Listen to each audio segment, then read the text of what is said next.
Muito bem, gente. Já aguardamos os minutos iniciais, né? O pessoal conectar. Sempre assim, né? Os minutos antes ali, a gente posta o link e até 9h05 a gente. 9h05, né?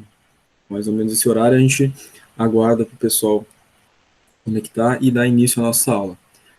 Então, vamos dar início, né? Já coloquei a gravação a iniciar. Como vocês sabem, todas as nossas aulas, né, são gravadas. E a gravação da aula ao vivo depois é disponibilizada para vocês na barra atividades ali no Classroom. Tá? Então, lá no tópico vídeos das aulas ao vivo, na barra atividades do Classroom, vocês têm os vídeos de todas as aulas anteriores. Tá? Os slides igualmente, né? Esses slides que a gente usa para conduzir a nossa aula, ficam disponíveis depois para vocês ali na barra atividades do Classroom, no tópico slides das aulas ao vivo.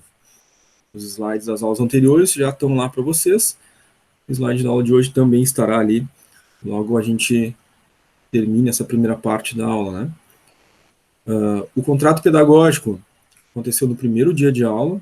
A gente tratou no contrato pedagógico de todo o processo avaliativo, como é que vai funcionar essa disciplina, né, os momentos distintos dentro da aula, o momento da chamada, o momento do intervalo, as avaliativas no Moodle, o guia do aluno, onde consta os prazos lá para vocês fazerem as atividades avaliativas.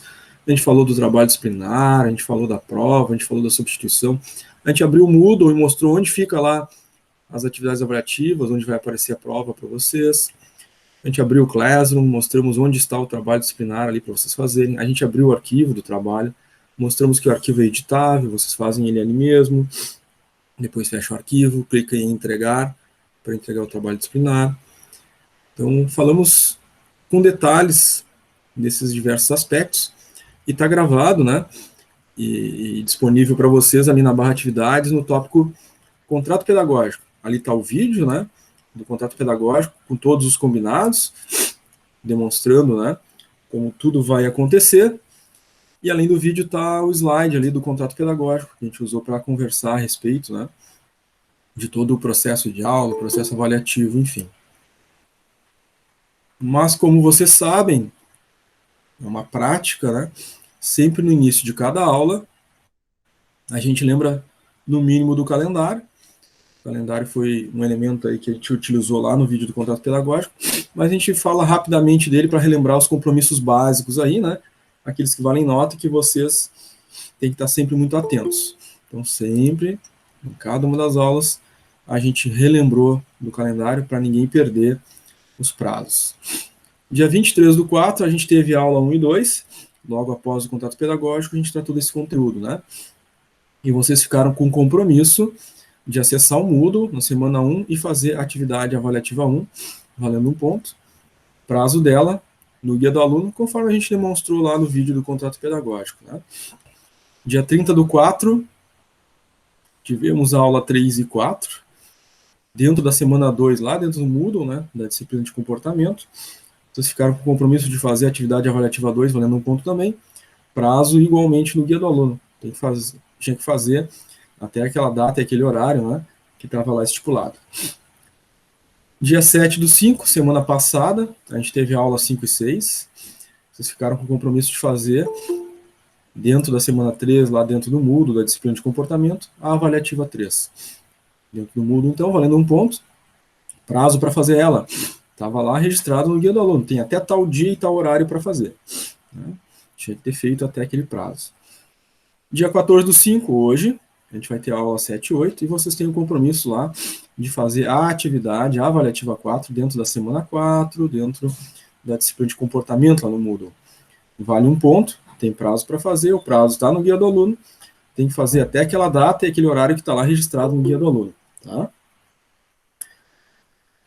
Então, são 4 pontos na N1. Para fechar os 10 pontos, tem o trabalho disciplinar. Ele vale, então, 60% da nota da N1, né? 6 pontos. Esse trabalho, vocês têm ele disponível ali no Classroom, é onde vocês vão fazer e entregar. Então, combinado esse. É a entrega do trabalho no Classroom, né? Não é qualquer outro meio que a gente possa imaginar. Não, é aquele que foi combinado. é a entrega no Classroom, tá? Então, mostrei isso lá para vocês no vídeo do contrato pedagógico, a gente falou a respeito disso, em cada uma das aulas, todas elas, no início eu sempre lembro, trabalho disciplinar 6 pontos, entrega no Classroom, tá?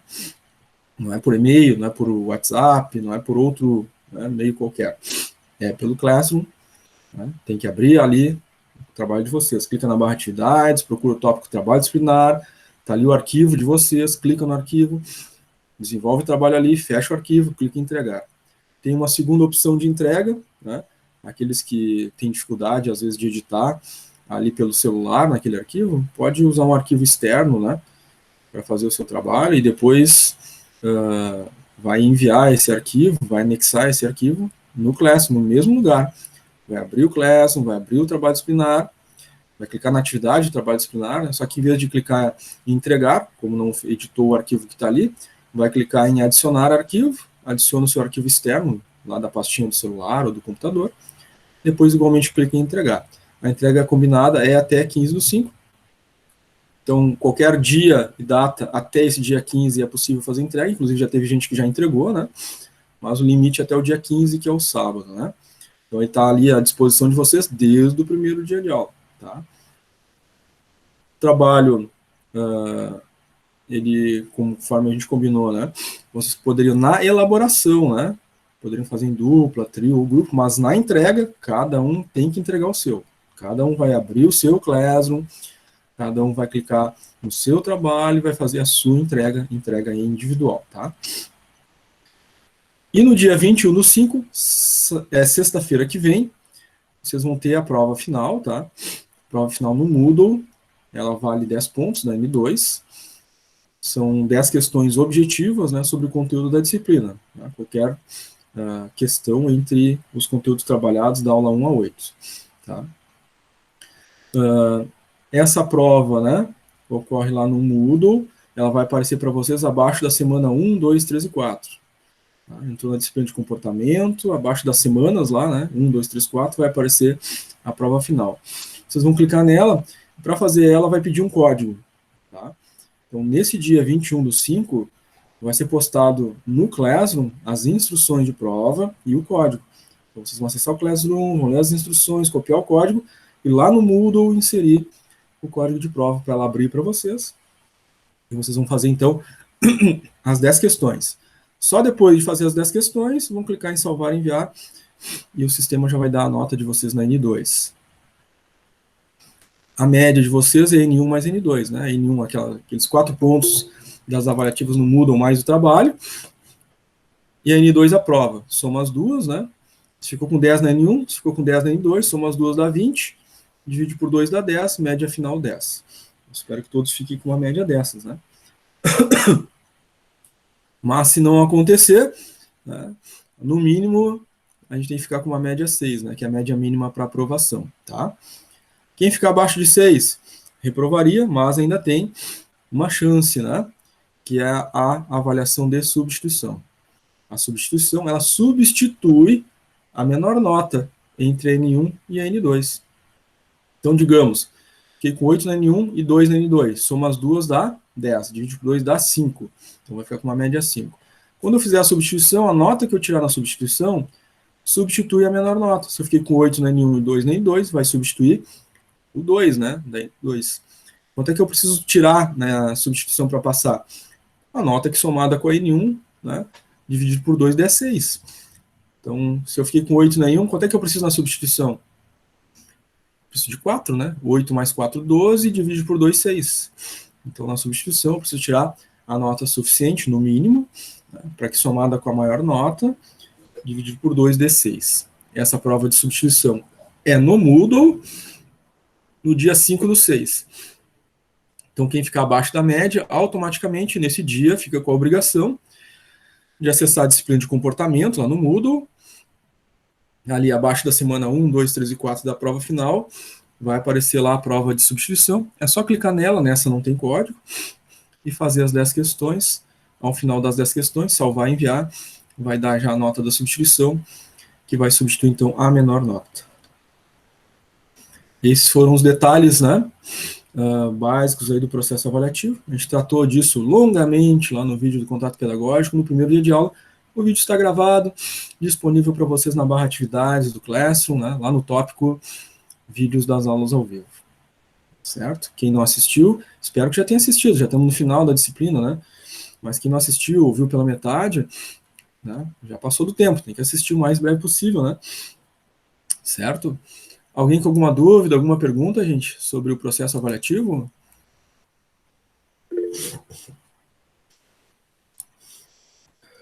Camila levantou a mão, pode falar, Camila. Camille, né? Isso. Eu não sei se já foi falado, eu até procurei no guia e eu não achei, mas a partir do momento que a gente abre a prova, às 9 horas, ela tem para fazer até o meio-dia, que seria o horário de aula, ou tem um prazo menor? Isso sempre vem nas instruções lá no dia da prova, mas sempre vai ter um tempo, tá? Para Tá, fazer a prova. Depende muito da disciplina, né? O pessoal do EAD lá do Moodle é que estipula o tempo, tá? Mas, em geral, o que eles colocam, né? Quando a prova é só uma disciplina só de teoria, geralmente tem ali 45 minutos de prova, né? E quando é uma disciplina que tem cálculo, eles tendem a colocar mais tempo, que é 1h30, né? 1h45. Aí depende de cada disciplina. E no dia lá, nas instruções de prova, essa informação é passada para vocês, tá? Alguém mais quer fazer alguma pergunta? Igor, pode falar, Igor. Esse trabalho disciplinar, quando que a gente vai saber a nota dele? A entrega é até dia 15, né? Então, provavelmente ali no dia 16, no domingo, entre o domingo e a segunda-feira, eu estou corrigindo os trabalhos, e aí antes do dia da prova vocês já vão saber a nota, né? Tá? Tá, e olha só, no dia da prova tem que ser às 9 horas para entrar e fazer a prova, ou pode ser qualquer horário do dia, fazendo a prova dentro do tempo que eles mandam? De preferência, tá? Logo cedo, né? Acessar ali 9, 9h30 e já fazer a prova, mas ela fica disponível para vocês dentro do horário de aula, sabendo que ela deve ser feita naquele tempo que vai ser informado a vocês, tá?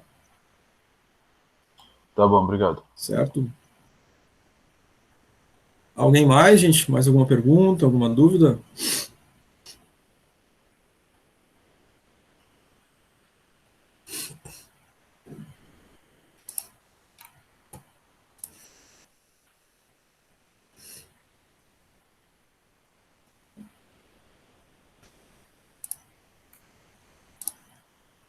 Muito bem, gente. Então, se ninguém tem mais nenhuma pergunta, nenhuma dúvida a respeito, vamos adiante. Então, vamos começar o conteúdo da nossa aula de hoje, né? Disciplina de comportamento organizacional, correspondente à aula 7 e 8, né? A sequência das nossas aulas é aquela sequência da apostila de vocês, então gostaria de reforçar com todos, né, que a apostila é sempre o conteúdo mais completo da disciplina de vocês. Então, o material é disponibilizado para vocês, material de estudo. A apostila, então, é sempre um material completo, onde vocês devem focar os estudos de vocês principalmente, né? O estudo, fazer os resumos de vocês no caderno, os esquemas, né, de vocês, o estudo de vocês e a preparação de vocês para provas, substituições, avaliativas, trabalhos. Esse é o material, esse é o conteúdo da disciplina, está na apostila, e a apostila está disponível para vocês lá no Moodle, né, desde o primeiro dia de aula. Eu também já tinha colocado, né, ela à disposição também no Classroom, para quem quisesse acessar por ali, tá? A apostila é sempre o elemento principal, inclusive quando a gente faz os nossos exercícios na segunda parte de cada aula, eu sempre recomendo, né, que vocês, se não lembrarem da questão, ou se aquela questão for uma questão complementar, né, porque a aula é sempre dividida em dois momentos, não significa que na primeira parte ao vivo a gente trate todo o assunto, né, o assunto continua sendo desenvolvido lá nos exercícios, uma segunda forma de trabalhar o conteúdo. Eu sempre recomendo que vocês pesquisem, né, na apostila, confirmem a resposta de vocês na apostila para acostumar e desenvolver, né, essa capacidade de pesquisa, né, de e de buscar as respostas corretas, confirmando elas na apostila de vocês. Tá? É sempre o melhor caminho fazer dessa forma.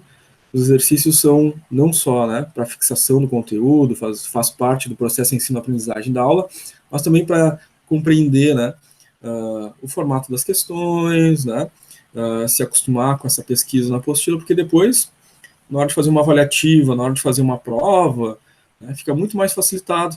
Vocês já conhecem o material, já estudam, né, durante as aulas o material da apostila de vocês, e na hora de fazer uma avaliativa, quando precisa, né, não sei essa questão, vale nota, vai ter que dar uma olhada na apostila. Se nunca olhou a apostila, vai ficar perdido, porque não sabe nem onde procurar as coisas, não leu nada, ainda não sabe. Se está fazendo conforme a gente está indicando durante as aulas, um desafio avaliativo, vai pesquisar na apostila, sabe onde estão as coisas, onde procurar, né, já está acostumado com o formato da apostila, então facilita muito. Então sempre recomendo, né, os estudos através da apostila, na hora de fazer os exercícios, na hora de fazer os resumos, os esquemas no caderno, né, de vocês. Tá? Muito bem. Hoje o tema da nossa aula, né, é sobre a administração de conflitos. A gente já, em aulas anteriores, né, contextualizamos diversos elementos e assuntos que são importantes para a gente avançar nesse tema dos conflitos. Né?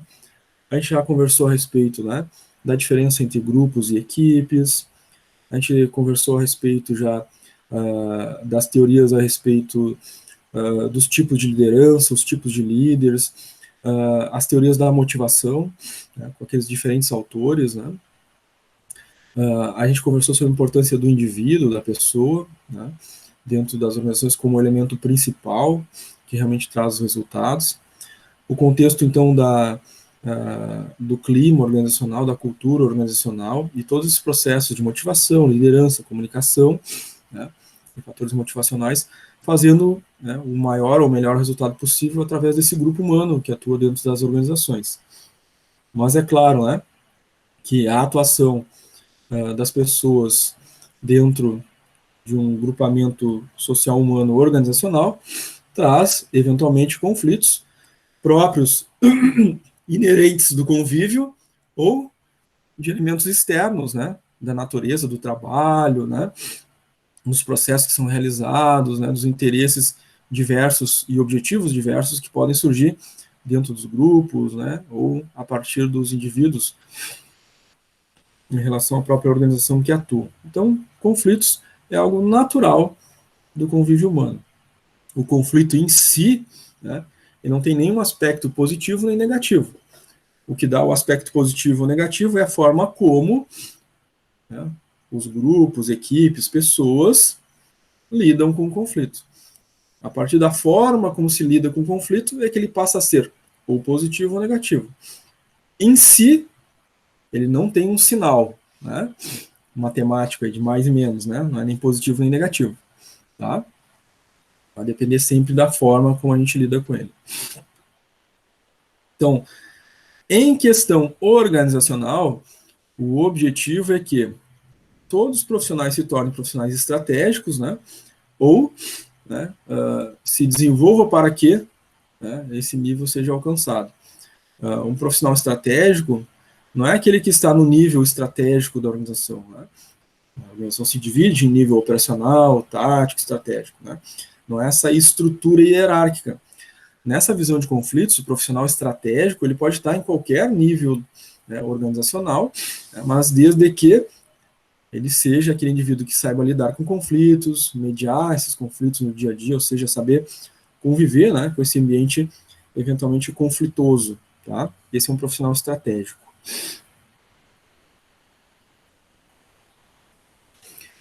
Alguns elementos que podem potencializar conflitos, ou podem levar a conflitos, né? Então, metas que sejam exageradas, aquela meta que é inalcançável para as pessoas, inalcançável para as equipes. Pode gerar conflitos, né? Cobranças, exigências internas dentro do próprio grupo, dentro da própria equipe. Tá? Claro que dentro de um grupo, o conflito tende a ser algo mais exacerbado. Dentro da equipe, tende a ser bem trabalhado. guardadas as proporções e aquele entendimento, né, aquele conceito que a gente já viu que diferencia um grupo de uma equipe, né?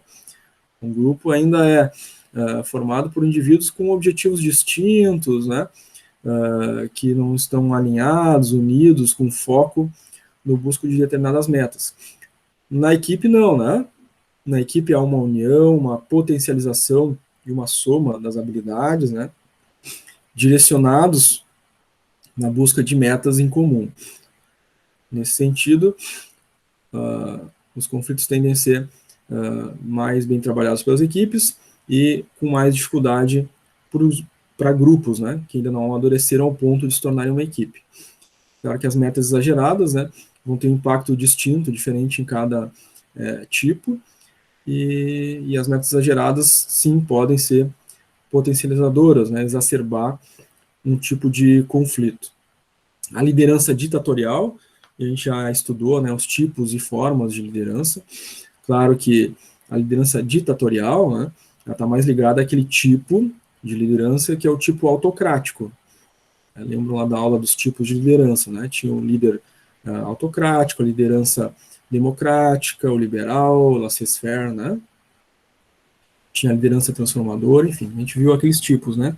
Essa liderança ditatorial, então, é aquela autocrática, ou seja, que não tem uma interação maior com o grupo, né?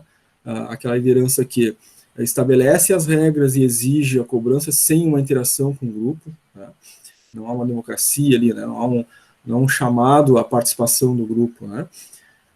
Então isso tende a gerar conflitos, somente pela falta de entendimento do porquê, do motivo das coisas, né, estarem sendo colocadas daquela forma.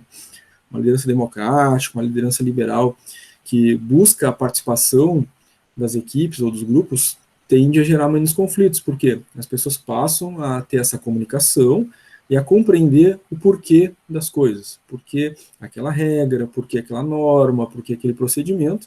Isso ajuda e alivia as tensões, minimizando os conflitos. A liderança ditatorial tende a potencializar conflitos justamente pela falta de comunicação que existe. Tá? A falta de motivação gera conflitos, né? Indivíduos desmotivados dentro de um grupo, de uma equipe, né? Ou a própria equipe inteira, né? O grupo inteiro desmotivado, influencia, né, toda a cultura organizacional, né, o clima organizacional, levando a conflitos, né? Distinção de interesses e objetivos, né? Alguns buscando atingir metas e outros não, desmotivados. Isso naturalmente gera conflitos, né? Reuniões que sejam improdutivas, né, que não tenham uma pauta definida, que não tenham um objetivo definido, uma temática definida, que vão levar a debates improfícuos, ou então uma reunião cujos indivíduos não têm autonomia ou autoridade para tomar decisões sobre o assunto que está sendo debatido, né? Essas reuniões improdutivas acabam gerando conflitos, né? Porque gera debate, mas não gera solução, né? E aí, quando não tem solução, o conflito pode ser potencializado.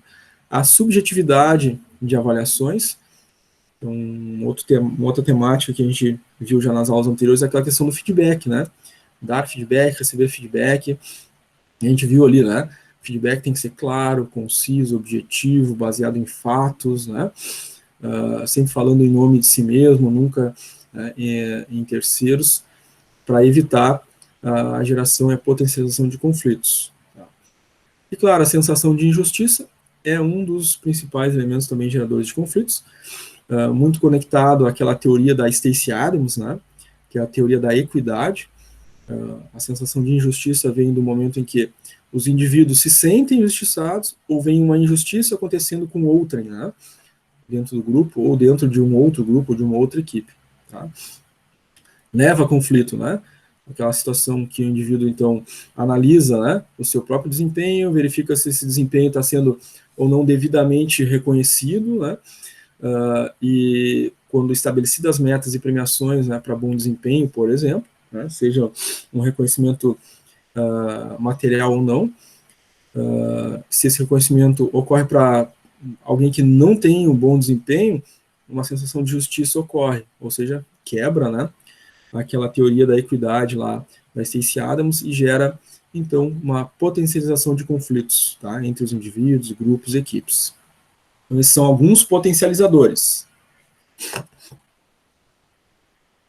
Como a gente disse, o conflito em si, né, o conceito, né, conflito, ele não tem, né, um aspecto positivo ou negativo. Quando é que ele vai ter o aspecto positivo ou negativo? Quando ele é tratado por cada um de nós. Como a gente trata o conflito? A forma como a gente trata vai tornar, sim, agora, ele positivo ou negativo. A forma como o indivíduo faz, né, a tratativa do conflito. Ou a forma como o grupo, a forma como uma equipe lida com o conflito. Isso é o que torna ele positivo ou negativo. Tá? Então, quando é que ele vai ser positivo? Quando indicam, né, que algo precisa ser tratado. E é claro, aqui a gente pressupõe, né, que existe um nível de maturidade aí, ou do indivíduo ou da equipe, né?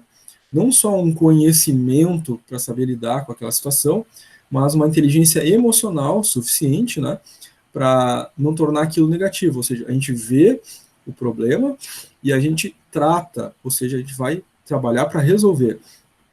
Então, só por esse mecanismo, a gente já vê que isso é mais próprio de uma equipe, né?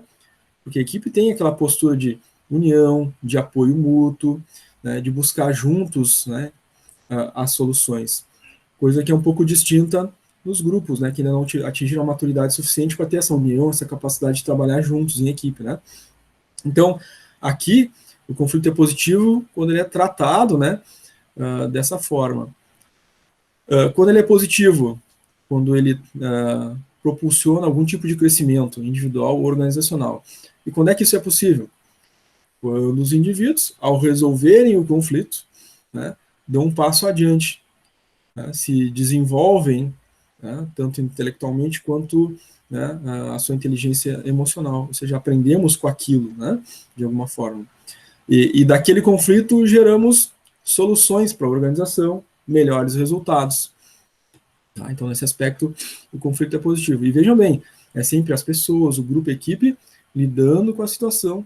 E isso é o que torna ele positivo. Tá? Funciona como catalisadores para o atingimento das metas. Então, por trás disso também está a visão de como, né, é recebido o conflito dentro do grupo, da equipe, né, em relação ao indivíduo. Então, pode gerar para esse grupo, né, um desafio, né, para atingir as metas. Então, conflitos podem ser tanto internos quanto externos, né? Pode ter conflitos dentro do próprio grupo, dentro da própria equipe, da organização, em termos de processo. A gente pode ter conflitos, né, do grupo, né, da organização, né, de um determinado setor com o ambiente externo. Por exemplo, no ambiente externo a gente tem outros grupos, né? Por exemplo, clientes, né? Quando há algum tipo de dissonância, né, entre aquilo que foi destinado ao mercado e exigido pelo mercado, né, se gera um conflito ali. E quando, né, a equipe de vendas, por exemplo, consegue resolver essa situação, atinge essas metas, dirime esses conflitos, né, há uma vitória nesse sentido, né? Então, propulsiona a equipe, né, evoluciona a equipe a partir do conflito. Tem que ter um nível de maturidade, né? Porque, do contrário, o conflito se tornaria negativo, né? Levaria, então, a dissensões, disputas, né? Desequilíbrios e desarmonias dentro de um grupo ou de uma equipe que não sabe lidar, não tem um nível, né, de entendimento interior suficiente para lidar com aqueles conflitos. Tá? São positivos ainda, né? Em relação à possibilidade de socialização, né? Fazendo que os participantes, as pessoas, né, que fazem parte das equipes, né, possam se envolver em uma determinada solução, né? Ou seja, causar aquela união, né, aquela aproximação que no debate das soluções, né, vai acabar afinando os laços da equipe, né, vai tornando essa equipe uma equipe cada vez mais produtiva, né, cada vez mais especializada. Isso é um aspecto positivo do conflito. Mas, de novo, né, da forma como, né, a equipe lida com esse conflito. Tá? Então, o conflito em si, ele não é nem positivo nem negativo. Vejam bem, em cada uma das situações em que ele pode ser positivo, tem ali a forma como a equipe lida, a forma como os indivíduos lidam com o problema, tá? Ou com a situação conflitante, enfim, ou com a crise.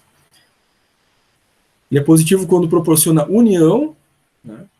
Quando motiva as pessoas a resolverem problemas em conjunto, a gente comentou um pouquinho já a respeito, né? E levam ao contato com novidades que resultam em benefícios para a empresa. Então, todos esses, né, são situações aí que, ao lidar, né, com a situação conflitante, crise, né, um problema, né, ao saber lidar de uma forma inteligente, né, tanto uma inteligência cognitiva quanto uma inteligência emocional, o conflito, então, ele recebe um sinal positivo quando o grupo consegue lidar, ele sabe lidar, tem maturidade para lidar com o conflito. Aí ele se torna positivo. Mas ele pode ser negativo. Quando? Quando aí nós temos situações, né, de grupo, de situações de equipe ou indivíduos dentro de um grupo, de uma equipe, que tenham dificuldade em alguma dimensão qualquer, né, de lidar com aquelas crises, né, pressões, conflitos que possam surgir para desafiar aquela equipe, aquele grupo, tá? Então é negativo quando causa aí a tensão excessiva nos envolvidos, podendo causar danos físicos ou mentais, né? É um indivíduo que não sabe lidar com um determinado conflito, um grupo que não sabe lidar com um determinado conflito, pode incorrer em erros, falhas de processo, né? Inclusive lidando aí, né, com situações de falta de percepção, né, ou de atenção necessária, podendo levar até mesmo acidentes de trabalho, né, então, a tal nível, né, e claro, né, em nível mental no sentido de afetação psicológica, né, então, depressões, né, irritação, né, e outras situações do campo íntimo que, né, são geradas no campo individual, né, lá internamente, o indivíduo que não consegue lidar com os conflitos, não sabe como sair daquele conflito, não sabe como resolver aquele conflito, isso vai aumentando uma tensão, né, interna, até que o indivíduo, né, tenha ou venha, né, a sofrer, incorrer nesses riscos, tá? Isso serve, claro, para qualquer tipo de grupo, qualquer tipo de equipe humana, né, qualquer tipo de sociedade. Tá? Quando um grupo, uma equipe, uma sociedade, né, não consegue lidar e resolver os problemas, né, os seus próprios problemas, a tensão se leva a tal ponto em que esses danos ocorrem. Né? Então vamos pensar um exemplo bem nosso aqui brasileiro, né? Um campo de futebol. Né? O que nós temos ali, né? Duas equipes em campo, jogando. Nas arquibancadas, dois grupos humanos distintos. Né? Um grupo de um lado e um grupo de outro, né? E todos têm suas metas, seus objetivos, né? Que é a vitória. Bom, enquanto, né, existe um certo equilíbrio, né, de forças, né, entre os grupos ou as equipes, né, um certo respeito a normas, a ética de convívio, mesmo que haja objetivos diferentes, né, entre diferentes grupos, como é o caso, há um equilíbrio, um comportamento ético. Né? Mas, a partir do momento em que não há aceitação do outro, né, e há um tipo de agressividade crescente em função disso, né, há uma tendência a haver um tipo de dano, ou físico ou mental. Né? Quando esses grupos, então, passam a se desrespeitar, a gente vê o que acontece muitas vezes nos estádios, né? Ou agressão dentro do próprio campo, né, entre as equipes, os jogadores se agredindo, ou nas arquibancadas, a torcida se agredindo. E muitas vezes essa agressão antecede o próprio jogo, né, fora do estádio, ou posterior ao jogo, fora do estádio. Por quê? Não há comportamento ético, né, não há respeito ao outro, às diferenças, né, existentes, não há entendimento de que o outro pode ser diferente, né, pode pensar diferente, pode ter objetivos diferentes dos nossos, nem por isso, né, deixar de ser uma pessoa que merece respeito, né, merece entendimento. Tá? O conflito passa a ser negativo quando a gente tem esse baixo desenvolvimento, né, emocional, né, não só intelectual. Então, um baixo desenvolvimento emocional, né, faz com que a gente veja, inclusive, o outro como uma ameaça. Né? ou que se opõe às nossas necessidades, aos nossos objetivos. Isso é extremamente negativo. E quem é que gera uma situação de conflito negativo? O indivíduo. Porque se ele tem o controle da situação, o conflito não é negativo, né? Agora, quando sai do controle, ele acaba sendo negativo e gerando diversos danos aí, né? Igor levantou a mão, quer falar, Igor? Um bom exemplo que dá pode ser as torcidas, né, de grupo, né, que eles estão ali por afinidade para torcer pelo time. E o time, uma equipe que eles estão sempre ali pelo um objetivo que é ganhar, né? Exatamente, aí seria um conflito positivo, né?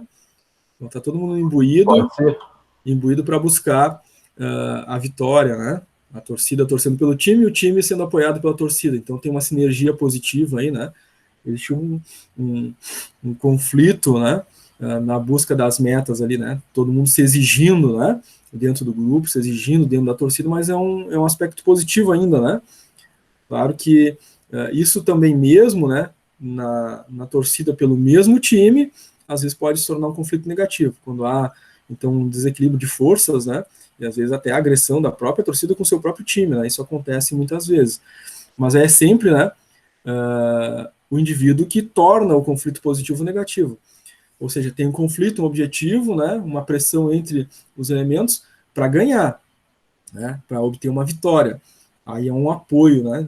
Então há uma sinergia positiva. Mas mesmo dentro do mesmo time, né? A torcida torcendo pelo mesmo time, se há ali uma tensão excessiva, né, e desequilíbrio, baixo desenvolvimento, às vezes emocional, né, vai haver agressão, às vezes, da mesma torcida com o seu próprio time. Né, isso é comum de se ver também, né. De novo aqui, né, quem é que tornou esse conflito que poderia ser positivo e negativo? O comportamento humano, né, nossa ética de convívio, né. Então isso é sempre muito importante, legal o exemplo do Igor aí, né. Muito bem. Então, ele também é negativo quando cria um ambiente improdutivo, gerando desmotivação e incerteza. Então, o conflito não resolvido, né, dentro do grupo, dentro das equipes, enfim, entre os indivíduos, vai acabar gerando, né, essa sensação, esse sentimento, né, de que, enfim, é ruim estar ali, né, o grupo não tem afinidade, não tem união, cada um vai numa direção diferente, né? Cada um tenta fazer a sua forma, né? E aí há desmotivação, há incerteza, porque não há uma solução, né, para aquele problema. Tá? Então, o conflito é negativo quando não há, né, essa interação da equipe, do grupo, né? Não há uma união em busca da solução. E, claro, vai acabar desviando dos reais objetivos. Muitas vezes, né, o conflito acaba se tornando, né, algo tão grande dentro da equipe, do grupo, enfim, da organização, que, né, se esquece dos objetivos e o foco passa a ser o conflito, né, enquanto ele não é solucionado, né. Então, isso é uma outra coisa que ocorre, né, quando ele se prolonga por muito tempo, né, sem solução, há um desgaste das pessoas, né, naturalmente, e esse desgaste leva a perda de produtividade, afeta o resultado. Já que as pessoas é que fazem o resultado, e o conflito negativo, não sendo solucionado e bem tratado, vai gerar, né, uma afetação nesses que são os responsáveis pelo resultado, né, os indivíduos que formam os grupos e as equipes. Tá? Também distorce comportamentos individuais. Tem situações que vão acabar levando a desperdício de tempo e de esforço. No final das contas, né, o conflito, né, ele sempre tem uma origem, né, interior, né? Tá dentro do grupo ou tá dentro dos indivíduos, né, que compõem aquele grupo, né? E claro, como cada um lida com o conflito dentro de si e como cada grupo, né, lida com o conflito dentro do grupo, é que torna ele ou positivo ou negativo. Tá? Inteligência emocional leva a gente a evoluir com o conflito, com o problema, com a crise, enfim, né? Um enfrentamento positivo. Quando não tem essa inteligência emocional ou mesmo, né, intelectual, cognitiva, né, a tendência, né, é que o grupo acabe, né, se deixando levar pelos aspectos negativos e aí o conflito se torna um problema, né, às vezes insolúvel, né, ou de solução de longo prazo. Tá? Tranquilo, gente? Perguntas? Dúvidas? Como é que está para vocês esse assunto?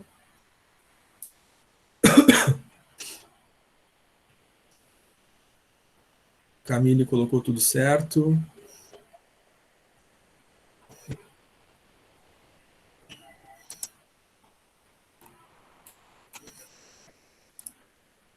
Legal, Camille.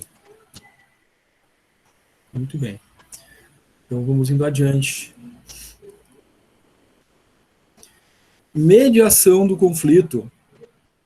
Então, desde que hajam, né, grupos, equipes, né, a necessidade, às vezes, de um mediador, que vai fazer o papel de interfaceamento entre diferentes grupos, né, ou entre diferentes indivíduos dentro de um grupo. Né. Então, na organização, esse papel de mediador do conflito é o papel também do gestor. O gestor é o líder em alguma área, departamento, né, algum nível hierárquico dentro dessa organização, né. Então, lá no nível estratégico, a gente tem os gestores como presidente, diretores, né. No nível intermediário, a gente tem gerentes, né. No nível operacional, nós temos supervisores, coordenadores, ou líderes, né, de setor. Esses são gestores que desempenham, então, um papel, em alguma medida, né, de mediação de conflitos. Claro que esse indivíduo, né, que desempenha esse papel de liderança, já deve ter essa experiência, né, para atuar nessa área, ou deve ser preparado para, né, atuar nessa área como gestor, incluindo essa capacidade, né, de lidar com os conflitos e motivar, né, as equipes na forma de lidar com os conflitos, né, ou utilizar o conflito como um elemento positivo, né, fazendo com que a equipe possa, né, seguir um caminho positivo ao lidar com o conflito. Então, tem um papel nesse sentido, né, para garantir sempre, né, a melhor produtividade, o crescimento da equipe, o desenvolvimento da equipe. Né. A equipe não se desenvolve só quando atinge metas, não está se desenvolvendo ou indo bem somente quando a produtividade é boa, mas também quando as relações são boas, quando a capacidade de lidar com os problemas é boa. Então, tem o desenvolvimento não só, né, do conhecimento da habilidade, aquele, né, o cognitivo, o intelectual, mas aquele comportamental, né, lá do chá, né, conhecimento, habilidade, atitude, sempre tem um elemento comportamental, que é a inteligência emocional, e isso é importante, né, isso diz, né, e sinaliza como a equipe e o grupo liderar com o conflito. Então, o gestor tem esse papel, tá, o mediador. Da mesma forma, não só como a gente está tratando de grupo humano, né, não só grupo humano dentro das organizações, né, mas na sociedade em si, né, é sempre necessário, né, a figura de mediador dentro de um conflito. Por quê? Às vezes, né, as partes, né, não chegam a um consenso, a um entendimento, né, uma dissensão ali, precisa de alguém, né, para ajudar a clarificar a situação, né, trazer uma visão de fora, né, uma visão que não está envolvida, né, no atrito, para poder ajudar na solução. Tá? Então, a mediação é sempre importante. Nas organizações, fica a cargo, né, do gestor essa mediação. Tá? Bom, em se falando de mediação, né, claro que entram os processos de negociação. Tá? E como o conflito não é só de ordem interna, ele pode ocorrer de forma externa também, a gente vê que essa negociação é extremamente importante, não só dentro do grupo, mas naquela relação comercial, né, na parte interna da organização, com um grupo externo, como clientes, ou mesmo, né, numa negociação, né, algo conflituoso, né, uma dissensão, um desacerto com o fornecedor, né, que é um outro elemento externo, um outro grupo, né, externo. E os processos de negociação, né, fazem parte, né, da possibilidade de mediação, né, e de obtenção de sucesso na comunicação. A negociação, ao contrário do que se pareça, né, às vezes entender, a negociação vitoriosa não é aquela que derrota o outro lado. Né? A negociação vitoriosa é quando ela leva as duas partes a obterem resultados positivos. Né? Então, na negociação, no tema negociação, né, a gente tem a figura da negociação ganha-ganha, a negociação perde-ganha, ganha-perde. Ou seja, entre duas partes, dois grupos, duas pessoas, né? Entre a organização e o seu cliente, a organização e o seu fornecedor, só a vitória quando há a negociação ganha-ganha. As duas partes tiveram algum tipo de resultado positivo. Quando é que a negociação é fracassada? Ou quando leva àquela questão negativa do conflito, né? Quando ou as duas partes perdem, né? Ou uma das duas partes sai perdendo no processo de negociação. Tá? Nunca será positivo. Então, se no processo de negociação com o cliente, por exemplo, né? O cliente sai perdendo, né? Sai, enfim, né? Com algum tipo de prejuízo. Qual a chance desse cliente voltar a ser cliente da nossa empresa? Qual a chance desse cliente, né, disseminar, né, entre o mercado, né, se tornar um detrator da empresa? Muito grande. Então, uma vitória aparente, né, eu saí com a vantagem e fiz uma perda, uma desvantagem, uma derrota para o cliente. Bom, isso é danoso, né, para a empresa. Então, o cliente, né, deve sair com um resultado positivo, assim como a organização também, né? E esses processos de negociação levam, né, a organização a pensar, né, nos custos envolvidos, né, no impacto que causa no mercado, né? Então, claro, a empresa precisa ter sua margem de lucro, mas tem que atender o cliente da forma adequada. A mesma coisa com a negociação, né, ou conflitos que possam surgir em relação ao fornecedor, né? Não posso matar o meu fornecedor, né? Ter a máxima margem de lucro na negociação com o fornecedor e fazer o fornecedor ter prejuízo. Daqui a pouco, né, de prejuízo em prejuízo, eu vou acabar com o meu fornecedor, né? Então, eu estou jogando contra mim mesmo, né? Porque o meu fornecedor é o meu parceiro de negócio, né? Ele faz parte da minha cadeia de fornecimento, né? Então, eu tenho que alimentar positivamente os meus fornecedores, porque eu quero dele uma boa qualidade, né? Um bom atendimento, bons prazos. Então, a negociação deve ser positiva, né? Eu tenho que ter a minha margem de lucro, mas ele também tem que ter a dele, né? E isso exige, né, essa compreensão, né, da negociação e de como dirimir esses conflitos entre partes, né, de uma forma que haja, né, resultados positivos para ambos, tá? Então, esse é o aspecto da negociação dentro da própria organização, né, que traz resultados positivos para os grupos e equipes, e claro, com essas negociações, né, e conflitos que podem surgir com grupos externos, né? Algumas estratégias de negociação que são importantes, né, que não podem ser ignoradas para a obtenção desse sucesso, né? Um processo de negociação, né, as partes têm que definir exatamente o que querem, né? Então, quando se vai para uma negociação, né, a gente não pode ir despreparado nesse sentido, né? Então, vou lá, vou ver o que vai dar, né? Depois lá, durante a conversa, a gente vê o que vai fazer, né, o que vai negociar. Não, né, já tem que chegar com, né, a sua pauta, né, seus objetivos, suas metas, aquilo que deseja, né, saber o que quer, né, então vai já com esse conhecimento. Então, esse é o primeiro ponto. Segundo ponto, né, saber quais vão ser as alternativas caso, né, essa primeira negociação, né, esses primeiros objetivos não sejam possíveis, porque uma negociação, né, que leva ao ganho das duas partes, tem que ter essa flexibilização também, né? Bom, se os meus objetivos, né, não podem ser alcançados nem da outra parte, o que a gente pode flexibilizar entre ambos, né, para a gente conseguir sair com resultados positivos de parte a parte? Seria o plano B, né, a segunda alternativa, né? Então tem que aprofundar esses objetivos, né? Vou ter os objetivos principais, vou ter os objetivos que eu preciso atingir, mas eu posso flexibilizar alguns pontos, esse seria o nosso plano B, para tentar chegar, né, um acordo, né, e aí é uma solução positiva do conflito, né, entre as partes, tá? Bom, ética no ambiente de trabalho. A ética, é claro, acaba sendo um elemento que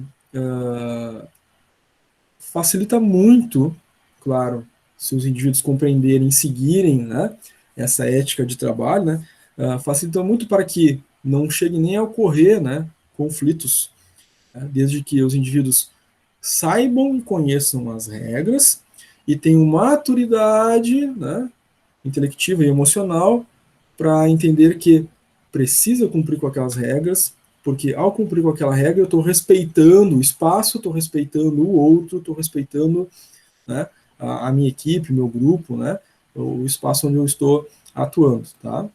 Então, a ética no trabalho é muito importante. Em geral, são normas de conduta, né, que são estabelecidas para o exercício da profissão, né, o exercício da laboral daquele indivíduo no seu espaço de trabalho, tá? Em termos do direito, né, nós temos normas do direito que regulam as relações entre indivíduos, as relações entre o indivíduo e as organizações, né, relações entre organizações, normas do direito que regulam a relação dessas organizações com os entes governamentais, normas que regulam as relações dos entes governamentais com indivíduos também, né? Então, são leis, ou códigos, né, que regulam essas normas de conduta, que determinam, né, como esses indivíduos se relacionarão. Por exemplo, né, na nossa sociedade, nós temos relações de trabalho, né? E como é que essa norma ética de conduta de relações de trabalho, né, ela está estabelecida na CLT, Código de Leis Trabalhistas, né? Temos duas partes, né? Nós temos o empregador e o trabalhador, e existe aí uma relação entre essas partes, né? Para evitar conflitos, a norma, então, estabelece regras de conduta, né? Quais são os direitos e deveres do empregador, quais são os direitos e deveres do empregado trabalhador, né? Para que não haja, então, os conflitos, né? Então, inclusive está previsto na nossa Constituição, né, que o ordenamento jurídico, as normas legais, né, elas existem, sobretudo, para produzir o bem comum, né, o bem entre as pessoas, né, a pacificação, enfim. Tá? Se no direito, né, tem esse objetivo, as normas de conduta no ambiente de trabalho têm o mesmo objetivo, né, causar a pacificação, né, das relações, para que não ocorram, então, os conflitos. Desde que, de novo, haja o respeito às normas, né. Então, o nosso limite de atuação, né, fica regulado. O meu direito de agir, pensar, ser, né, ele tem um limite, desde que eu não ultrapasse esse limite, né, eu não estou invadindo, né, o direito do outro de pensar, agir, ser e se conduzir. Então, sempre respeitar os espaços, né, em relação a esses elementos dentro da equipe, dentro do grupo, em relação ao próximo, em relação ao outro, né. Então, essas normas de conduta, essas éticas no ambiente de trabalho, né, fazem com que o profissional, então, tenha esse elemento para se conduzir, né, para respeitar o seu semelhante, realizando sua atividade, seu trabalho. Tá? Sempre que há equilíbrio, há um grupo de indivíduos, pessoas, né, todos compreendendo essas normas e agindo de acordo com as normas. Aí há um equilíbrio. Tá? Quando há desrespeito a essas normas de conduta, há um desequilíbrio nas relações. Aí surge o conflito. E aí, como o grupo vai lidar com esse conflito? Aí o grupo que determina, né? Dá o sinal para o conflito. Ele vai ser positivo, a gente vai lidar bem, vai resolver e vai passar para o próximo passo, aí o conflito será positivo. Agora, se a gente vai aumentar, né, a dissensão, a disputa, isso vai ser negativo e vai levar uma baixa produtividade, um baixo desempenho. Né? Mas o conflito pode nem chegar a existir se a gente seguir as normas de conduta, né, as regras de relacionamento. Né? Então, muitas coisas, muitos conflitos podem ser evitados diante das regras de conduta. Tá? As regras de conduta, de comportamento, né, de convívio, fazem parte, né, da formação da humanidade mesmo. Né? Então, no período primitivo da humanidade, né, quando não se existia qualquer tipo de norma, né, ou regra, o que acontecia, né? Era, né, uma selvageria, né? Então, né, não tem norma de relação, cada um, né, era a lei do mais forte, né? Sobrevivia quem era mais forte. Depois, com o tempo, né, foram surgindo regras aí que foram regulando as sociedades, né? Uma das primeiras que a gente for pensar assim na antiguidade, né, que foi surgindo, foi a lei de Talião, né? E depois outras, né, situações, normas, regramentos, né? Lá o surgimento da filosofia com a República de Platão, né?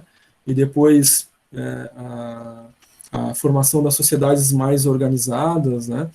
com a sua hierarquia, né, como na sociedade romana, sociedade grega, né, que foram trazendo essas relações da existência, né, de uma governança pública, por exemplo, que daria conta, né, de organizar sociedades, claro, de uma forma ainda primitiva e muitas vezes escravagista na época, né, mas que já era um embrião de uma sociedade democrática que surgiria, né, logo depois, né, do iluminismo, do humanismo, né, na sequência evolutiva dos séculos. Mas foram essas normas, né, que foram melhorando, né, o convívio humano no mundo. Existem problemas, existem. A gente está num processo, né, de crescente, né, de evolução em relação à forma como lidar e perceber uns com os outros, né, mas sempre que, vejam, existe uma falta de compreensão do outro, né, existe uma falta de respeito à forma do outro de pensar, de agir, né, de ser, há um conflito. E aí a necessidade de uma norma que regule, né, para que não hajam esses conflitos. Então a gente está sempre em processo, né, de melhoria do nosso convívio, do convívio humano. No ambiente de trabalho, a mesma coisa. Então, existem normas e éticas dentro do ambiente de trabalho e elas sempre podem ser otimizadas, melhoradas, a partir, né, de situações que possam surgir distintas daquilo que estava sendo previsto na norma de conduta. Tá? Perguntas, dúvidas? Como é que está para vocês, gente? Quando se fala nessa parte, mas daí é mais da pessoa pessoal, né, dentro do trabalho, né? É mais a pessoa uma respeitar a outra, não é muito de lei trabalhista, né? Aqui é ética de ambiente de trabalho, é norma de conduta, lá, aquelas regras que a empresa passa para os funcionários, né, sobre como conduzir, né, dentro do ambiente de trabalho. As normas legais, elas também regulam, né, mas aí é do trabalhador em relação à empresa, né, enquanto pessoa jurídica, né, aqueles direitos e deveres, né, que existem lá, tá? Foi uma analogia, né, que a gente fez para demonstrar que existe a necessidade de regular as relações sempre que existem duas partes, né?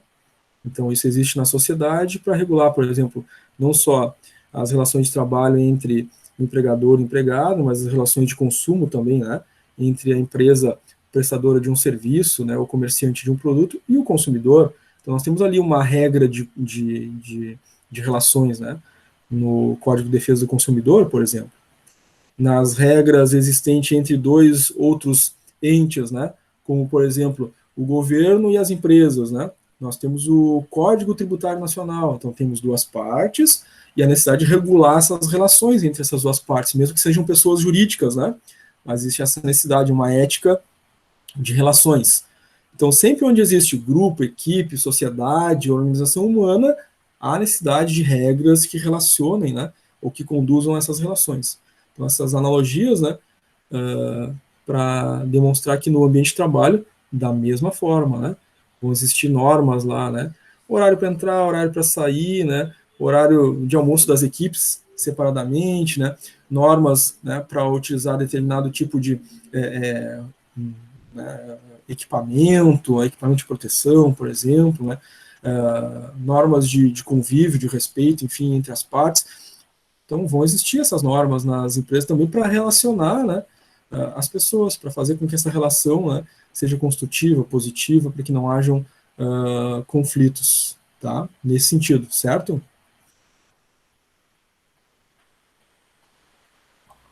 Tá, ok. É que eu pensei que estava mais ali na conduta pessoal, de como tu vai agir dentro do trabalho. Por isso que eu perguntei, entendeu? Sim, sim, tem esse aspecto, né? Quando a gente entra na ética de trabalho dentro do espaço de trabalho, tem essa ética pessoal, sim. Porque sempre vai partir do indivíduo, né? Ele tem aquele livre-arbítrio, né? De decidir seguir ou não seguir a regra, né? Então, se ele, por si, né, tem um comportamento inadequado ou decide não seguir aquela norma de conduta, aquela regra, né? Vai gerar, assim, um conflito ali, né? Invadir o espaço, né? de alguém, né, nossa forma de ser, né, de pensar, de agir, enfim, né. Então, isso acontece no ambiente de trabalho também, né, são pessoas, né, as pessoas estão ali com toda a sua carga, né, psicológica, emocional, né, cultural, seus aprendizados, seu crescimento intelectual, seu crescimento emocional, né, e muitas vezes, né, uma comunicação mal interpretada leva, né, ao que o indivíduo possa, né, fugir da norma de conduta, né. Então, a norma é respeitar o colega de trabalho, né? E aí, uma forma mais agressiva, né, de se comportar, de falar, de agir, né, quebra essa ética de trabalho. Então, tem componente individual, sim, né? E essas normas de conduta servem para regular, né, essas relações de indivíduo para indivíduo, né? Claro, sempre vai depender, né, da pessoa, né? Sua liberdade de agir, né? Decidir fazer ou não fazer, seguir ou não seguir as regras, né? Claro que toda vez que o grupo humano, né, a equipe decide seguir as regras, nós temos um ambiente regulado, né? Uma tendência de ter menos conflitos, porque todos se respeitam, todos seguem as regras, né? Agora, quando existe um ponto fora da curva, né, um ou mais indivíduos, né, decidem que as regras não valem nada, né? Então eu faço do meu jeito.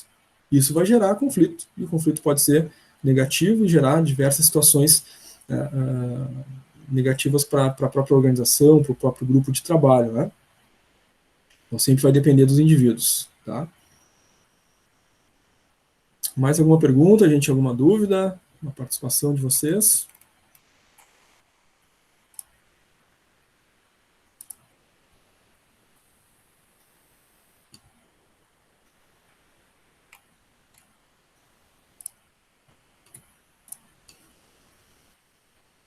Tranquilo? Certo, gente. Então, sempre, né? Sempre, sempre. Toda a vida, o elemento humano é o que determina, né? Se haverá conflito ou não, se as regras serão seguidas ou não, né? Pode ser no ambiente de trabalho, as normas de conduta dentro do ambiente de trabalho, pode ser as normas legais que regulam as relações na sociedade, né? Não existe situações em que os indivíduos fogem, né, à norma legal do país? Tem, né? E aí, claro, existem ali as punições a respeito. E existirão também indivíduos dentro do ambiente de trabalho que descumprirão com as normas éticas de trabalho, né? Claro, né, guardadas as devidas proporções, né? Cada normativa, né, que regula as relações vão ter as suas medidas disciplinares, né, nas normas legais, né, na lei que regula as relações da sociedade, né, direito trabalhista, direito consumidor, por exemplo, a gente tem lá as devidas medidas corretivas. No ambiente de trabalho também tem, né, determinadas medidas que são tomadas em relação aos indivíduos que possam fugir da norma de conduta que foi estabelecida, tá?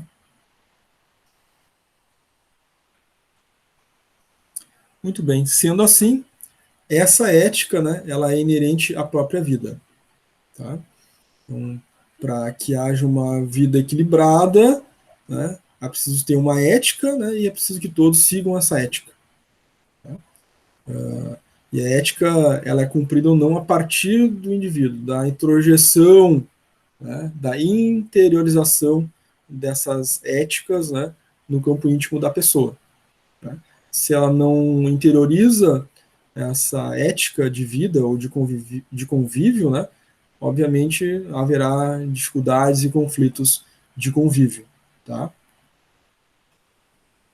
Bom, o código de ética, né, então, ele funciona como uma declaração formal, né, e ajuda, então, os indivíduos a tomar suas decisões, né, agir por um caminho ou por outro. Tá?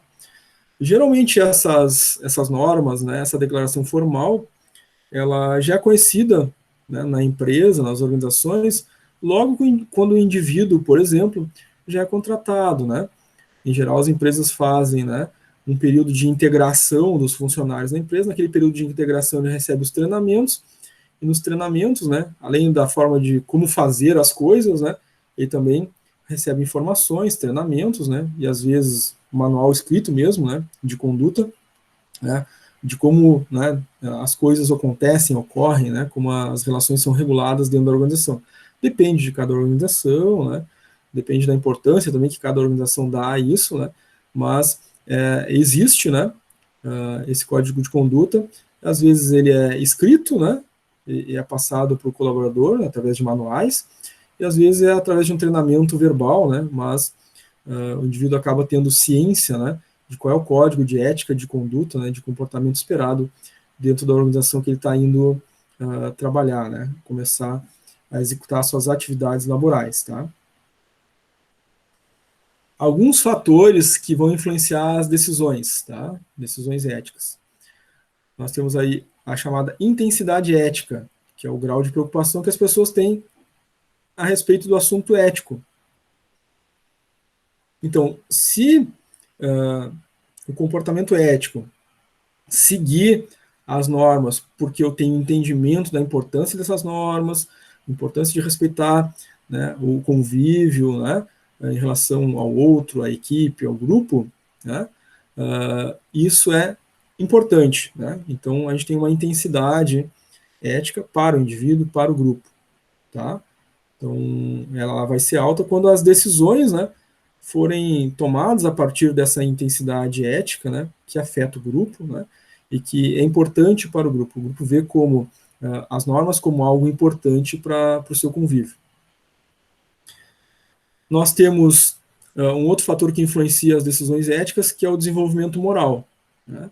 O quanto os indivíduos, os grupos estão desenvolvidos em relação a essa conduta. E aí a gente precisa fazer a distinção, né, entre o amoral, o moral e o imoral, tá? Então, o amoral, o que é amoral, né? É um indivíduo que não tem capacidade de compreensão ainda, né, ou desenvolvimento suficiente para entender a existência das normas, das regras de convívio, de conduta, enfim. Esse é um indivíduo amoral. Por exemplo, uma criança, né?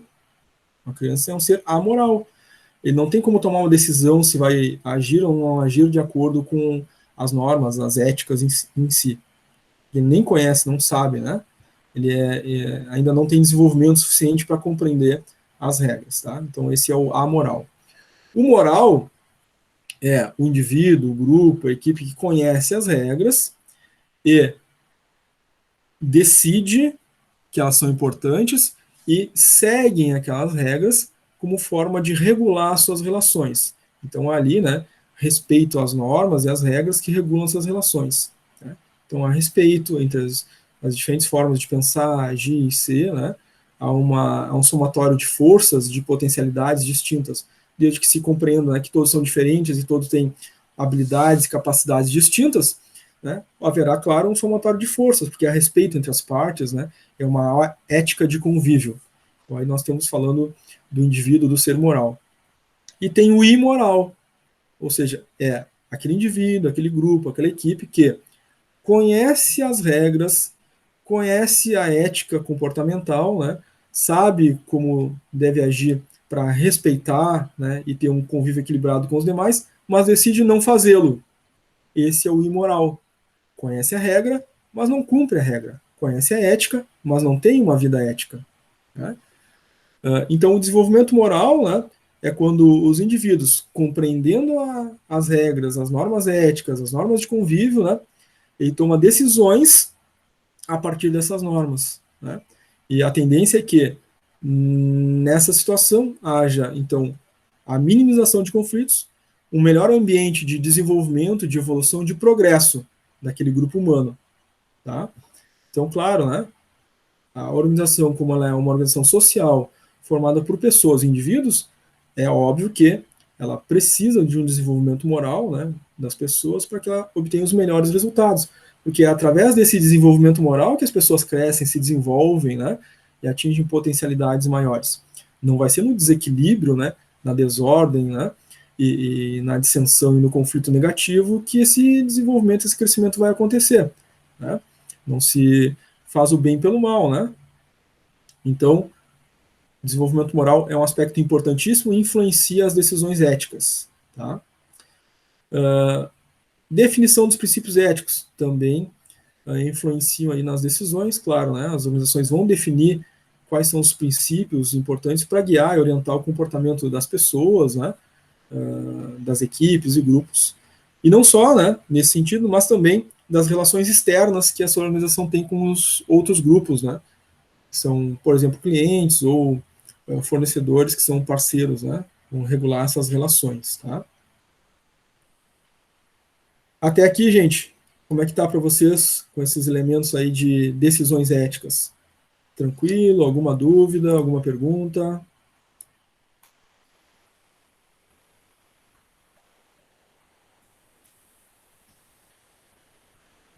A Camille colocou tranquilo, o Igor colocou um ok.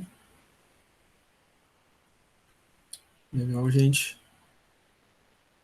Tranquilo. Valeu.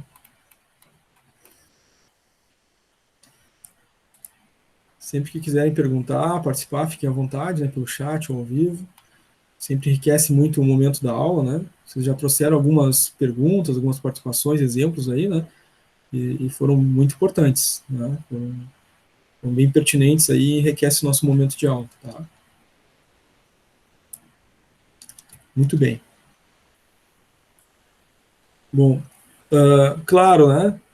Existe uma ética de convívio, né? Uma norma estabelecida, mas podem existir dilemas, né?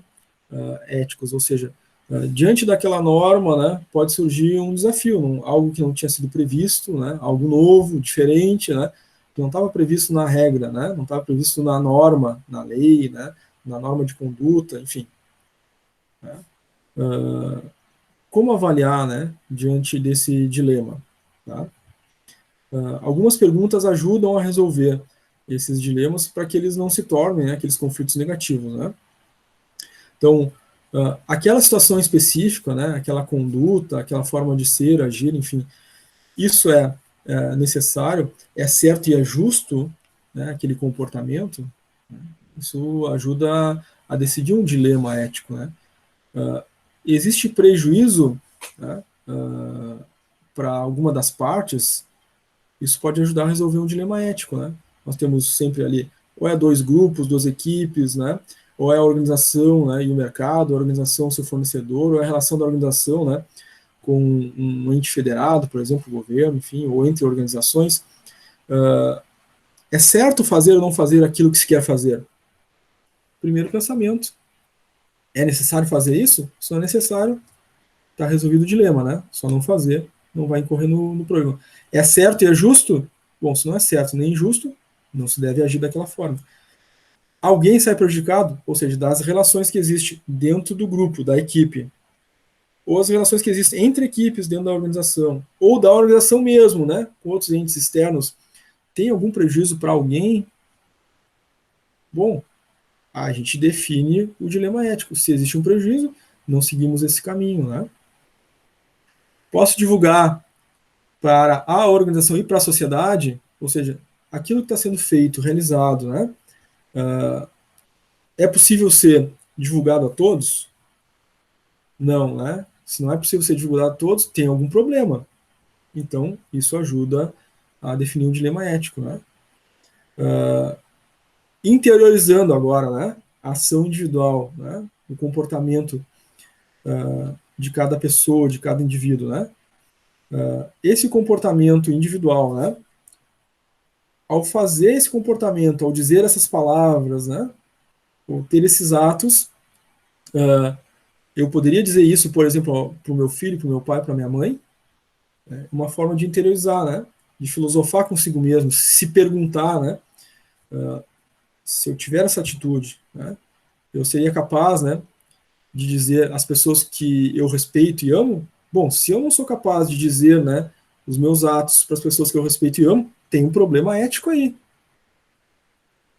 Se a gente está na dúvida, né? Eu posso dizer isso para essas pessoas que eu amo? Não, não vai ser legal. Então tem um problema ético. Então provavelmente e certamente, né, não é o caminho a seguir, tá? Uma percepção, né, de confiança e tranquilidade, né? Eu estou tranquilo com aquele comportamento, eu estou tranquilo, né, com aquela forma de agir, de ser, né? Se eu me sinto confiante e tranquilo em relação a isso, estou numa tendência correta, né? Agora, se eu não estou confiante, não estou tranquilo, né, fere, né, o conjunto de valores, provavelmente, né, é um dilema ético, então eu posso estar incorrendo num problema. Opa, segura, espera, que não é por aí, vamos pensar melhor nessas coisas, né? E como eu me sentiria se saísse, né, na primeira página de um jornal, né? Primeira página de jornal ou né, numa mídia social qualquer, né? Como eu me sentiria, né? Isso vai dizer, então, das normas de conduta sociais, né? Porque aquele valor, né, é positivo ou negativo naquela sociedade, também são formas, então, da gente pesar, né, tanto o grupo, a equipe, o próprio indivíduo, né, se está diante de um dilema ético, né, se deve seguir ou não seguir determinado caminho, tá? Alguns vilões éticos do ambiente corporativo, né, do ambiente organizacional, né, no nosso espaço de trabalho, nas empresas em que a gente convive com os nossos grupos de trabalho, com as nossas equipes, né? Então, vilões éticos são aqueles que vão ir contra, né, a ética de trabalho, a ética de conduta, a ética de convívio. Os mal-entendidos, a fofoca, boato, né, todas essas coisas são vilões éticos, né, porque eles vão invadir de alguma forma o espaço de ser, pensar e agir, né, do outro. Né, vai ir contra, né, o espaço do outro que deve ser preservado, já que as regras éticas servem para que a gente aprenda a respeitar os espaços e lidar uns com os outros, né? Então, fofoca é totalmente contrário ao processo ético, né? Boato, politicagem, né? Tudo isso, né, só traz prejuízo para os indivíduos, para as equipes, para o grupo, para a organização, para a sociedade como um todo, no final das contas. O mau uso da tecnologia, né, ou equipamentos da organização, né, isso é antiético, né? E a colocação de pessoas erradas no lugar errado, na hora errada, né? Então, alçar, por exemplo, um cargo de liderança, né? Um indivíduo que não está preparado para aquilo, né? Então, é um comportamento organizacional que não é ético, né? Por isso existem regras, né? Inclusive políticas, né? De cargos, salários, né? Estabelecendo as normas de como os indivíduos podem ascender, né? Na hierarquia, né? Chegar a cargos de liderança, né? Então, não ter essas regras éticas ou ter as regras éticas e não cumpri-las e colocar a pessoa errada no lugar errado não vai gerar problema, né? Por exemplo, né, aquele problema incorrido, né, na teoria da Stacey Adams, que é a teoria da equidade, né? Já vai gerar, né, desmotivação, desequilíbrio, conflito, né? Então, uma ação dessas, né, colocar a pessoa errada no lugar errado, já é um vilão ético que traz diversos efeitos danosos dentro do ambiente organizacional, tá? Claro, gente, aqui a gente tem falado constantemente, né, que precisa ter uma maturidade, né, do próprio indivíduo, né, um desenvolvimento não só intelectual, mas emocional também, mas isso se reflete no grupo também, né? O grupo é somatório de indivíduos, então tem ali uma inteligência de grupo e tem um desenvolvimento emocional de grupo, né? Mas não só nisso, né? A organização como um todo, ela deve ter essa inteligência também. Se a organização, ao se relacionar com os seus grupos de indivíduos e equipes, e cada indivíduo, né, não tiver, né, essas normas éticas, ela tem um risco aí, né, de conflitos, de desmotivação e de problemas, né, com esses vilões éticos aí, tá? Bom, alguns outros vilões éticos, né? O não reconhecimento das pessoas, né, dos talentos, né? Não aproveitamento da criatividade dos grupos, das equipes, né? É visto como algo antiético, né? Porque o que se espera é que o objetivo é crescer, o objetivo é ter os melhores resultados, né? Então, se não há aproveitamento, né, das melhores ideias, da criatividade dentro da empresa, né, e dos talentos, né, isso é visto como uma quebra de justiça. Teoria da Stacey Adams de novo, né? O amadorismo na gestão dos negócios, a resistência às mudanças, né, e o bloqueio das ideias, né? Isso tudo gera, né, uma série de problemas éticos dentro do espaço organizacional, tá? Bom, para um bom desempenho, né, toda e qualquer organização deve saber lidar com seus conflitos, e é claro, né, para lidar bem com os conflitos, né, precisa não só, como a gente já falou, né, do desenvolvimento intelectual, mas também do desenvolvimento emocional. Para isso, né, as equipes, grupos, a própria organização, né, deve estar disposta à mudança e deve haver um investimento em desenvolvimento, né? E se falar em desenvolvimento organizacional, a gente está falando do desenvolvimento não só de processos e produtos, como se poderia imaginar, mas dentro do desenvolvimento organizacional está o principal elemento, né, o elemento humano. Então, se fala em desenvolvimento organizacional, se fala em desenvolvimento das pessoas, principalmente, essencialmente, fundamentalmente, tá? Porque o elemento principal em qualquer organização é o elemento humano, tá? Então, como a gente tem passado, né, nas últimas décadas, né, pelo menos nos últimos 20 anos com mais intensidade, por constantes mudanças, né, mudança de ordem social, mudança de ordem tecnológica, mudança, enfim, né, de vários níveis, né, toda e qualquer organização, grupo humano, né, que não acompanha e não evolui a partir dessas mudanças, tende a ficar, né, atrasado, né, e eventualmente deixar de existir. Então, as organizações, né, que deixaram de existir ao longo dessas últimas décadas, né, últimos 10, 20, 30, 40 anos, não acompanharam as mudanças que foram acontecendo dentro do mercado. Né?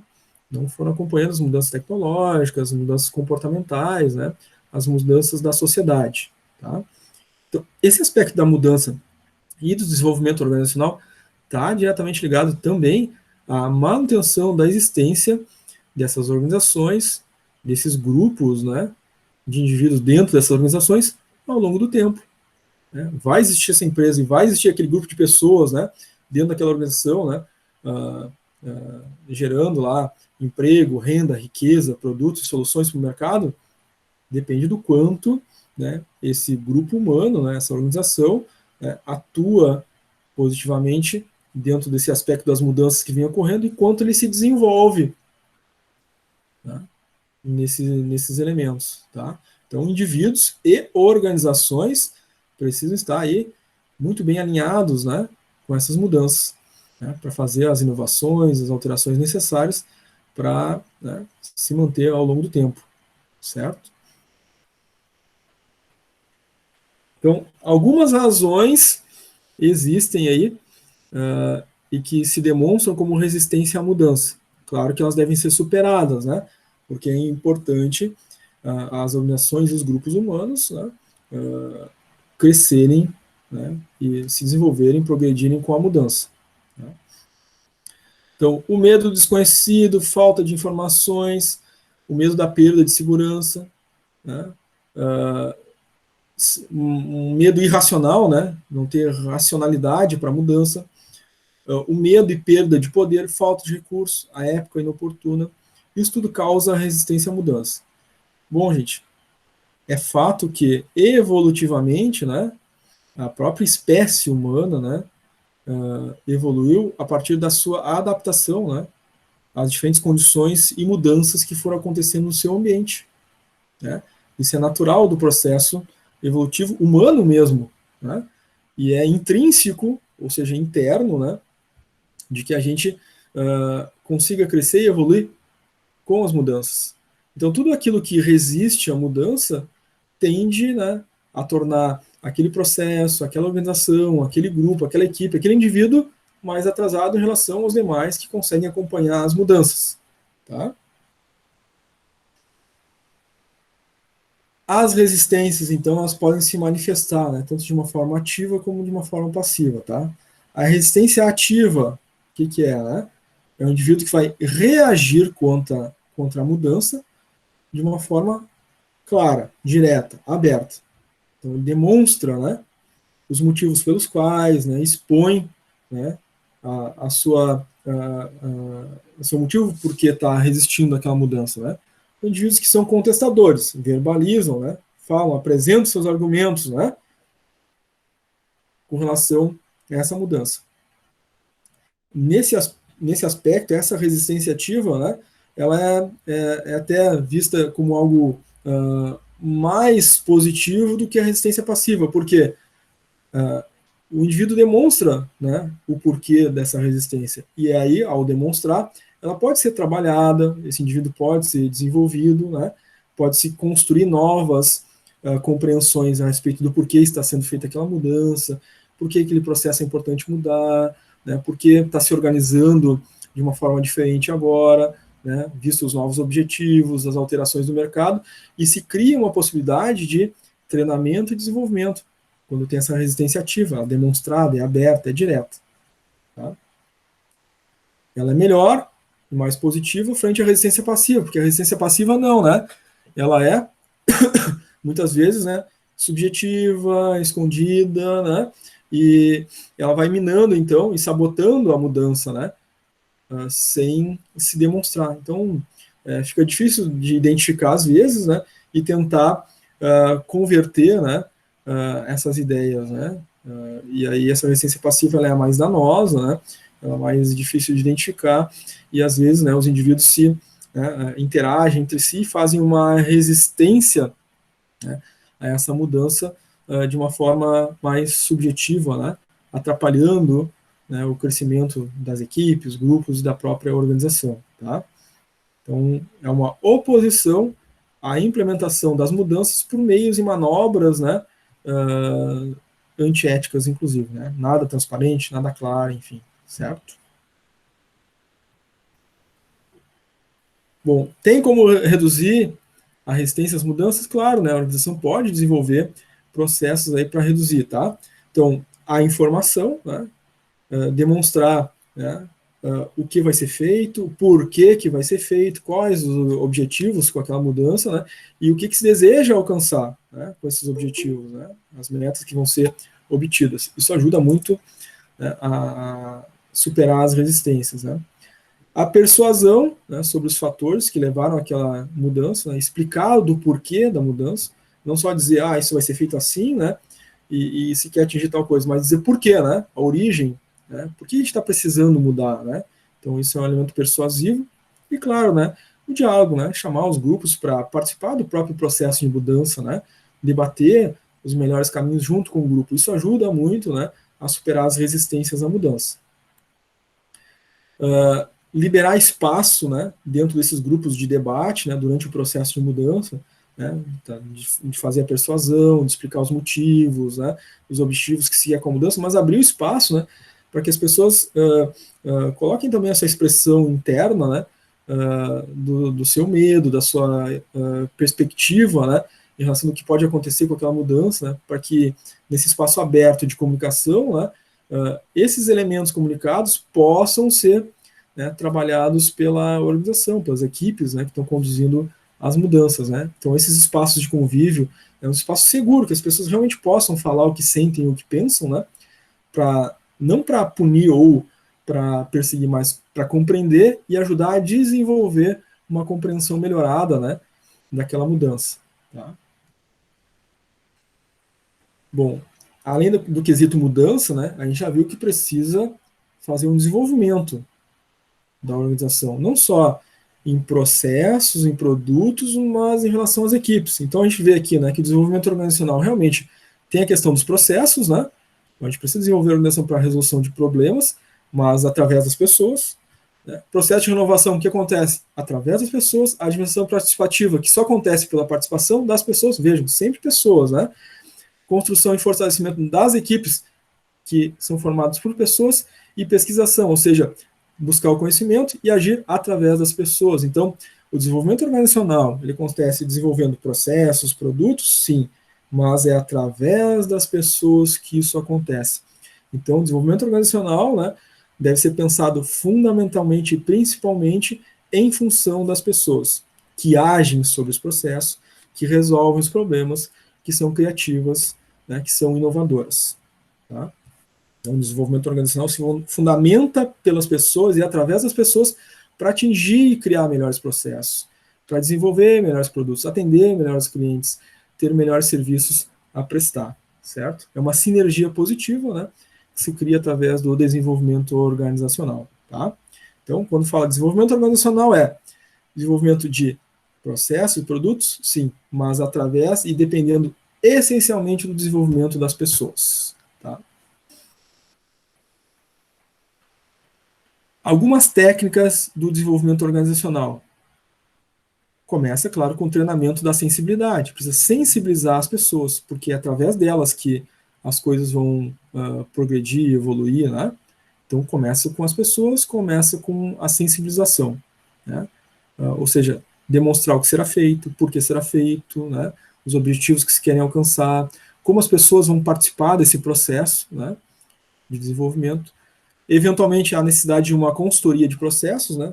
Pessoas especializadas para conduzir os processos e alterações de mudança.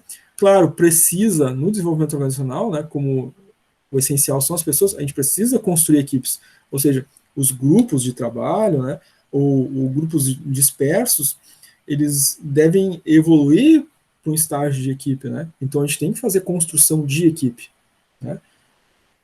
Aquela união, né? Aquela busca em comum pelos objetivos, aquele apoio mútuo entre os indivíduos formam a minha equipe, né? Isso fortalece os laços, leva as pessoas, né, a lidarem positivamente com os conflitos, a superarem as situações, né? A conseguir compreender o processo de mudança, evoluir e progredir. Para isso, no desenvolvimento organizacional é muito importante construir as equipes. E, claro, fazer reuniões de confrontação, tá? Isso faz parte do desenvolvimento, né? Ou seja, o que é uma reunião de confrontação, né? Todos têm liberdade de trazer o seu ponto de vista, as suas ideias, o seu pensamento, né? Para que dali, da união confrontando as diferentes ideias, diferentes capacidades, diferentes potencialidades, se possa sair, né, dessa reunião com um somatório mais positivo possível de todas as contribuições, né? Uma reunião de confrontação é isso, né? Eu confronto as diferentes ideias, os diferentes pensamentos e construo algo bom, melhor e maior, né, através da riqueza, da diversidade de capacidades presentes dentro de uma equipe. Tá? Muito bem, gente. Antes de fazer o nosso intervalo, quero saber de vocês como é que ficou essa temática toda, né? Que a gente trabalhou aí sobre os conflitos, negociação, grupos, ética, né, a mudança, o desenvolvimento organizacional. Ficaram com alguma dúvida, alguma pergunta? Como é que ficou para vocês? Olha, eu até estou entendendo bem assim agora a matéria, depois que parei para ler a apostila mesmo. Estou entendendo tudo bem agora. Legal, Vanessa. Muito bom, né? Essa dica da Vanessa é muito importante. A gente até comentou um pouquinho antes de começar o conteúdo de hoje, né? Que a apostila é o elemento principal da disciplina de vocês. É muito importante pesquisar, ler, fazer os resumos de vocês no caderno. Então, agradeço muito a Vanessa que está fortalecendo, né, esse princípio que a gente sempre conversa no início de cada aula. E hoje relembramos de novo, né, da apostila.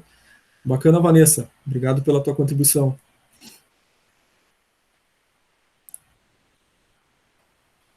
A Camille colocou ali no chat que para ela tá tudo tranquilo.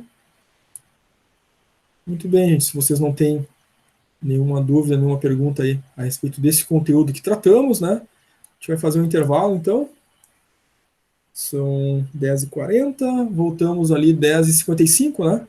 15 minutinhos de intervalo. 15 minutinhos aí para tomar um café, para esquentar um pouco, né? Para superar o friozinho dessa manhã. Depois do intervalo, a gente faz a nossa chamada. Aí, depois da chamada, a aula continua, né? Só que com outro formato. Aí são exercícios, né? E vocês vão, enfim, né? Pesquisar na apostila, pesquisar nos slides, lembrar de os pontos que a gente trabalhou durante a aula, para dar conta de fazer os exercícios. Tá, gente? Então, 15 minutinhos, eu só fecho o microfone e a câmera, senão precisam desconectar, né? Então, é o ideal que fiquem conectados, que na volta a gente já faz a chamada e vocês já estão ativos na conexão aí para poder responder, tá? Até daqui a pouquinho, então.